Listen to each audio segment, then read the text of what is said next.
12 तारखेला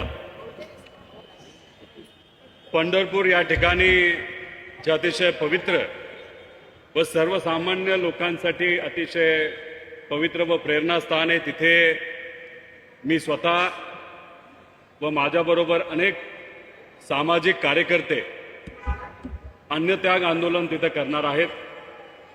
सकाळी 9 वाजता पंढरपूरला आम्ही सर्वजण पोचू व तसंच तिथे असणारे छत्रपती शिवाजी महाराजांचं जे स्मारक आहे तिथं नतमस्तक होऊन, पुण्यश्लोक अहिल्यादेवी होळकरांचं एक स्मारक तिथं नतमस्तक होऊन पुढे जाऊन मंदिरामध्ये जाऊन सुद्धा दर्शन आम्ही घेणार आहोत। आणि सकाळी 10 वाजल्यापासून आमचं अन्नत्याग आंदोलन त्या ठिकाणी होणार आहे। या आंदोलनामध्ये सरकारली जी कर्जमाफी, खरं तर ही कर्ज वसुली आहे, कर्जमाफी नाही, जी सरकारली जाहीर केलेली आहे त्याच्यामध्ये अनेक अटी टाकण्यात आलेल्या आहेत आणि त्या अटींच्या विरोधात आम्ही हे आंदोलन तिथं करणार आहोत। जिथं अनेक लोक भेटायला येतील व तसंच आपल्या माध्यमातून महाराष्ट्रामध्ये असणाऱ्या तमाम सामाजिक कार्यकर्ते व इतरही पक्ष, मित्र पक्ष, तिथे असणारे नेते यांना मी विनंती करतो, आपण सुद्धा आमच्या अन्नदात्याला पाठिंबा देण्यासाठी, सहकार्य करण्यासाठी तिथं तुम्ही या। कारण या अन्नदात्याला सहकार्य करण्यासाठी आम्ही सर्वजण मिळून अन्नत्याग तिथं करणार आहोत आणि या आंदोलनाला नक्कीच यश येईल अशी अपेक्षा करू। हे आंदोलन आपण जेव्हा जाहीर केलं त्याच्यामध्ये काही आपण मागण्या केल्या होत्या, त्या मागण्या जर आपण वाचल्या तर त्याच्यामध्ये 2019च्या कर्जमाफीचा लाभ घेतलेल्या शेतकऱ्यांना केवळ 50,000पर्यंतच कर्जमाफी तिथे दिली जाईल, ही अट रद्द करा आणि 2 लाख रुपयेपर्यंत कर्जमाफी 2017वाल्या शेतकऱ्यांना सुद्धा, ज्यांनी लाभ घेतला त्यांना सुद्धा मिळावी आणि 19 मध्ये लाभ घेतलेल्या शेतकऱ्याला सुद्धा 2 लाखापर्यंत कर्जमाफी ही देण्यात यावी अशी आमच्या सगळ्यांची मागणी आहे। त्याच्याचबरोबर जे OTS आपण ज्याला म्हणतो, एक वेळेस तिथं जे आपण ओव्हर द काउंटर तिथं हे करत असतो, तर ते 2019च्या कर्जमाफीचा लाभ बऱ्याच लोकांना तिथे मिळणार नाही, त्या बाबतीत सुद्धा काही बदल होण्याची जरूरत आहे। त्याच्याचबरोबर 2 लाखाहून अधिक थकबाकी असलेल्या शेतकऱ्यांना 2 लाखावरील रक्कम आधी त्या ठिकाणी भरण्यासाठी सरकारने सांगितलेलं आहे, पण आमचं मत आहे तुम्ही डायरेक्ट 2 लाख रुपये हे शेतकऱ्याच्या अकाउंटमध्ये द्या आणि जे राहिलेले रुपये असतील, जी कर्ज वसुली असेल ते नंतर त्या ठिकाणी आपण बघू। प्रोत्साहनपर अनुदान देताना सलग 2 वर्ष नियमित कर्ज भरण्याची जी अट आहे ती सुद्धा रद्द करण्यात यावी। 2017ला कर्जमाफी जरी पात्र असूनही त्यांना मदत मिळाली नव्हती। अधिवेशनामध्ये हा मुद्दा अनेक वेळा आम्ही मांडला होता, पण त्याला सरकारकडनं सकारात्मक उत्तर देऊन सुद्धा कारवाई झाली नव्हती। पण हे आंदोलन जाहीर केल्यानंतर कालच्या दिवशी सरकारने आमची मागणी केली आणि 2017ला राहिलेल्या शेतकऱ्याला 5,000 कोटी जी रक्कम त्या ठिकाणी लागणार होती त्यातले 1400 कोटी रक्कम ही काल सरकारने त्या ठिकाणी जाहीर केली, त्यासाठी त्यांचे मी आभार व्यक्त करतो। मग कुठे ना कुठेतरी शेतकरी एकजुटीचा जो काही नारा लोकांनी त्या ठिकाणी दिला होता त्याला हे सरकार घाबरलं असं आपल्याला त्या ठिकाणी म्हणावं लागेल। पीक विमा योजनेतील शेतकरी असणारे विरोधी जाचक अटी ज्या आहेत त्या त्याच्यामध्ये काढण्यात याव्या आणि 1 रुपयाला पीक विमा देण्यात यावा अशा आमच्या सगळ्यांच्या त्याच्यामध्ये मागणी आहे। त्यामुळे सर्वांनाच विनंती आहे, आमच्या या शेतकऱ्यासाठी जो लढा त्या ठिकाणी आम्ही उभा केलेला आहे त्याला आपण सर्वांनी मनापासून त्या ठिकाणी पाठिंबा द्यावा। धन्यवाद।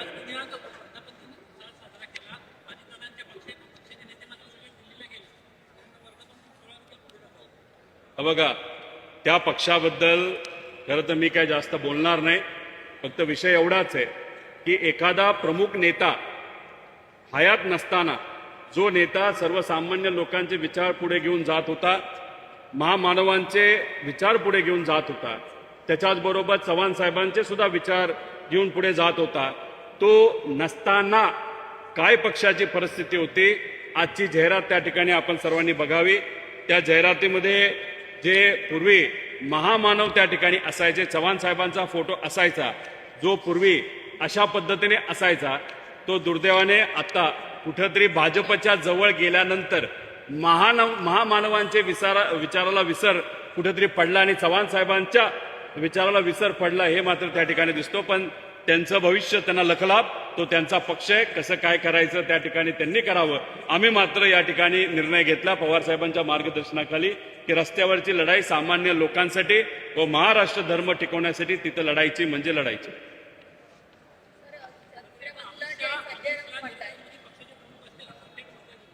हा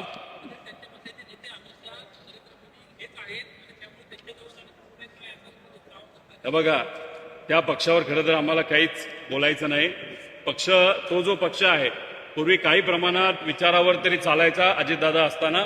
आज अजितदादा नसताना दादांना तर न्याय देणे लांबच राहिले, पण विचार सुद्धा पुढे घेऊन जाण्यासाठी तो पक्ष त्या ठिकाणी कुठेतरी कमी पडतोय. आणि त्यामुळेच या सर्व महामानवांची आणि चव्हाण साहेबांची विसर या पक्षाला त्या ठिकाणी पडला असं आम्हाला वाटतं. त्याच्याचबरोबर आत्ता पुढच्या 10 मिनिटांमध्ये जे एक्साईजचे सेक्रेटरी आहेत त्यांना खडसेताई, आम्ही आणि सगळे कार्यकर्ते त्या ठिकाणी भेटणार आहोत. काल जी घडलेली 6 तारखेची जी घडलेली घटना आहे, पवित्र तुळापूर या ठिकाणी जे छत्रपती संभाजीराजेंचं बलिदान स्थळ आहे, पवित्र ठिकाणे, तिथे एक रेव पार्टी करण्यात आली होती. आम्हाला असं कळलंय पोलिसांकडनं की त्या रेव पार्टीला परवानगी, रेव पार्टीपेक्षा तिथं दारू पार्टीला परवानगी 6 जून दिवशी, म्हणजे 6 जून आपल्या सर्वांसाठी महत्वाचा दिवस आहे. म्हणजे छत्रपती शिवाजी महाराजांचा राज्याभिषेकचा दिवस त्या ठिकाणी असताना दारू पार्टीला तुम्ही परवानगी ते सुद्धा तुळापूरला दिली असं पोलीस अधिकारीच त्या ठिकाणी म्हणतात. आणि मग काय खरं घडले हे सेक्रेटरी एक्साईजला जाऊन आता आम्ही सर्वजण त्या ठिकाणी विचारणार आहोत. एक तर तो विषय आहेच, त्याच्याबरोबर 200 लोक त्या पार्टीमध्ये असताना फक्त 30 लोकांचं तुम्ही रक्त तपासलं, तिथं तुम्ही ड्रग्सचं तपासणी केली, बाकीचे 140 लोकांची तपासणी तुम्ही का नाही केली? ते कोणाची मुलं होती? श्रीमंताची मुलं होती, नेत्यांची मुलं होती का कोण होतं? आमचं मत एवढंच आहे, तिथं फक्त कुणीच त्या ठिकाणी अशा पार्टीला जाऊ नये. पण जे सर्व लोक पकडण्यात आले होते त्यांची रक्त तपासणी सगळ्या गोष्टी व्हायला पाहिजे होत्या. फक्त सत्ताधाऱ्यांच्या काही लोकांना, नाहीतर काही मोठ्या व्यावसायिकांच्या लोकांना मात्र त्या ठिकाणी सोडून दिलं आणि नको त्या लोकांना जे सर्व करत होते, जे दारू देत होते अशा लोकांना पकडलं. सगळेच जबाबदार आहेत, पण सगळ्यांची तपासणी तर व्हायला पाहिजे होती. आणि त्या पवित्र ठिकाणी तुम्ही परवानगी कशी दिली हा एक आमचा महत्वाचा प्रश्न आहे.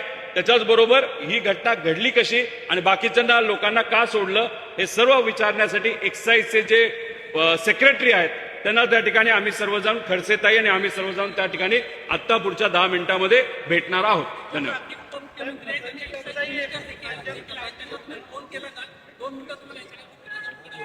मंत्री जे कोणी असतील ते माझा अंदाज आहे, तुम्हीच मगाशी मला सांगितलं ते काय मुंबईत नाही, महाराष्ट्रात नाही, ते दिल्लीला त्या ठिकाणी गेलेत.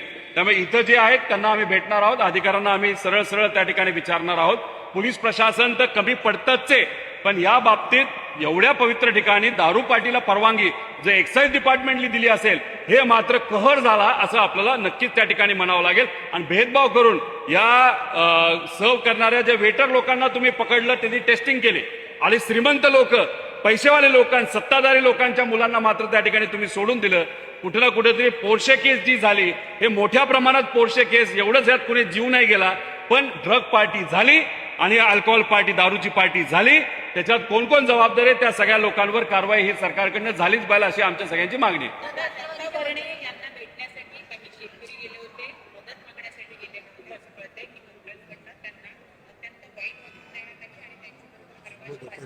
बघा, या राज्याचे जे कृषी मंत्री आहेत त्यांनाच एका विषयासाठी मतदारसंघाच्या या सरकारच्या विरोधात आंदोलन करावं लागलं. ही आजच्या कृषी मंत्र्यांची परिस्थिती आहे, मित्र पक्षाची परिस्थिती आहे. त्यामुळे आता बघा, त्यांच्यावर तर ते चिडले असतील, रागवले असतील हे त्यांना त्या ठिकाणी माहिती, पण शेतकरी कशासाठी गेले होते? कर्जमाफी ही सरसकट त्या ठिकाणी व्हावी ही मागणी घेऊन तिथे गेले होते. आता तिथं त्यांना वागणूक सरकारकडनं अशा पद्धतीने मिळाली आणि आम्ही शेतकऱ्याच्या वतीने लढत असताना एक आंदोलन करण्याची इच्छा त्या ठिकाणी व्यक्त केली. तिथे पंढरपूर जी काय नगर परिषद आहे, कशी तरी त्यांनी टोलवाटोलवीचं एक पत्र देऊन पोलिसांच्या कोर्टामध्ये तिथं बॉल टाकून दिलेला आहे. आता पोलीस होम डिपार्टमेंट कोणाच्या अंतर्गत येतं हे आपल्या सगळ्यांना माहिती आहे. आता होम डिपार्टमेंट म्हणजे पोलीस डिपार्टमेंट हे आम्हाला परवानगी देतंय हे आम्ही बघणार आहोत.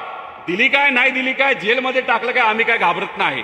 आता तिथं पवित्र ज्ञानदेव पायरी जी आहे तिथं जाऊन आम्ही बसू शकतो, नाही तर कुठेही जाऊन बसू शकतो. पण आंदोलन होणार म्हणजे होणार आणि शेतकऱ्याला न्याय देण्यासाठी आम्ही प्रामाणिकपणे लढणार म्हणजे लढणार, हे मात्र त्या ठिकाणी खरं आहे. सर, आता वित्त खात्यावरून राष्ट्रवादीला ग्रामविकास समाधान मानावं लागणार आणि शक्यता आहे, कारण त्यांची मागणी आहे वित्त खातं आम्हाला परत द्या. मात्र काय मानसिकता भाजप बरोबर जो पक्ष जातो, जो नेता जातो, त्याला गुलामगिरी ही स्वीकारावी लागते. त्यामुळे अजितदादांच्या पक्षाला दुर्दैवाने हेच म्हणावं लागेल की आता जसं भाजप सांगेल तसं त्यांना नाचावं लागेल आणि एकनाथ शिंदे साहेबांच्या पक्षाला सुद्धा तसंच नाचावं लागणार आहे. ही आजची वस्तुस्थिती आहे. भाजप अशाच वृत्तीचा प्रवृत्तीचा त्या ठिकाणी पक्ष आहे. आपण जर एका बाजूला बघितलं तर विचाराची लढाई तर आमची सगळ्यांची मोठी आहेच, पण दुसऱ्या बाजूला हे सत्ताधारी जे काही त्यांच्याकडे पोलीस प्रशासन याचा सगळ्यांचा वापर करून आमचा आवाज दाबतच आहे, पण मित्र पक्षाचा सुद्धा आवाज विविध पद्धतीने त्या ठिकाणी दाबला जातोय. आणि जे काही मंत्री आहेत ना, ज्यांची कुठली खाती आहेत, त्यांना पण कुठलेच अधिकार नाही. सह्या केले जातात, फाईल पाठवली जाते, सगळी फाईल कुठे जात असेल तर मुख्यमंत्र्यांकडे जाते. एकनाथ शिंदे साहेबांची फाईल सुद्धा मुख्यमंत्र्यांकडे त्या ठिकाणी जाते. एवढी लाचारी जर मराठी माणूस म्हणून हे सगळे जर स्वीकारत असतील तर हे महाराष्ट्राला शोभणारं नाही, असं आमचं मत आहे.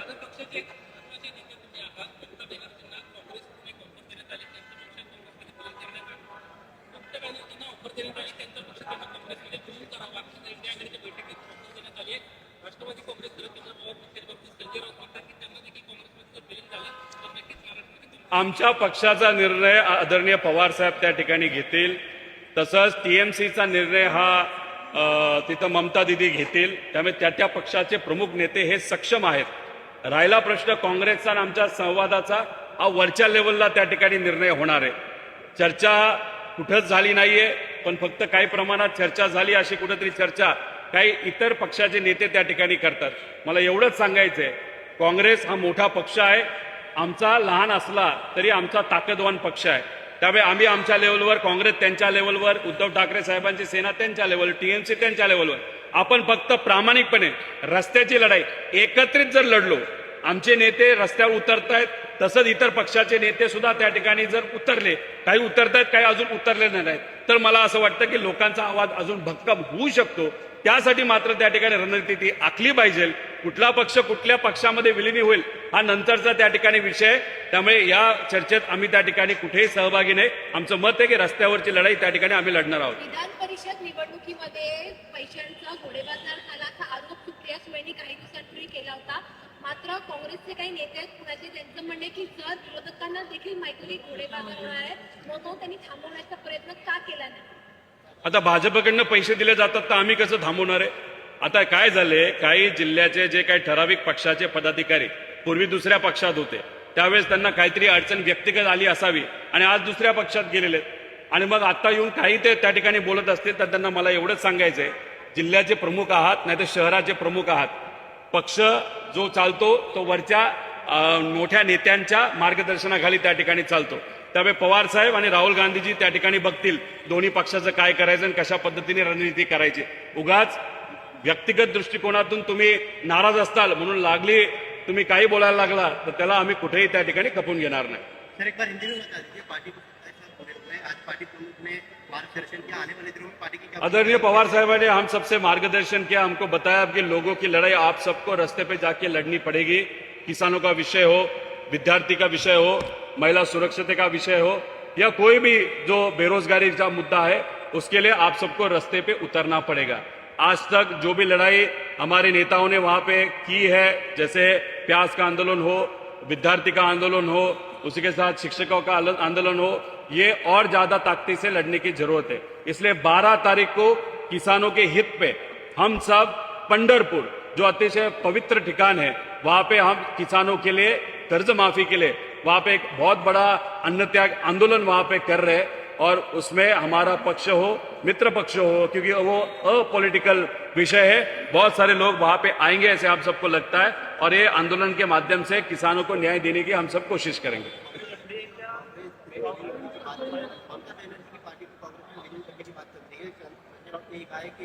देखो, ममता दीदी ने बोला है क्या? नहीं बोला. हमारे पक्ष ने, पवार साहब ने बोला है कि नहीं बोला. अगर पक्ष के प्रमुख ही नहीं बोले तो दूसरे पक्ष का नेता अगर कुछ बोलता है तो उससे हमारे पक्ष में कुछ नहीं होता. जो भी निर्णय लिया जाता है हमारे पक्ष के प्रमुख या टीएमसी के पक्ष प्रमुख वहां पे लेंगे. जब होगा तब देखा जाएगा। शायद हो भी नहीं सकता, शायद हो भी सकता है। आज क्या इंपॉर्टेंट है, सब पक्ष के जो नेता है जो आज बीजेपी के विरोध में, तो रास्ते पे आना पड़ेगा और ये भाजपा के खिलाफ वहां पे लड़ना पड़ेगा।